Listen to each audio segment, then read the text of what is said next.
Almost all 25 days. 25 days మీరు ఇంకా కూడా వాళ్ళకి డబ్బులు ఇవ్వకపోతే how can they survive? Livelihood how can they create?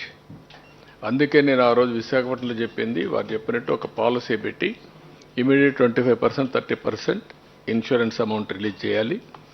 Field officer inspect చేస్తాను, రిమైనింగ్ 25-30% రిలీజ్ చేయాలి. ఫైనలైజ్ చేస్తాను ఇస్తే కనీసం బిజినెస్ ఆపరేషన్ స్టార్ట్ చేస్తారు. ఎందుకది చేయలేకపోయారు ఇక్కడ? నేను అందుకనే గవర్నమెంట్లో ఒకసారి బెస్ట్ ప్రాక్టీసెస్ క్రియేట్ చేస్తే దానికంటే ఇంకా నెక్స్ట్ బెస్ట్ ప్రాక్టీస్కి వెళ్ళాలి.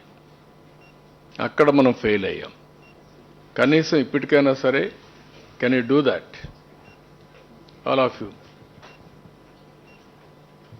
ఇన్సూరెన్స్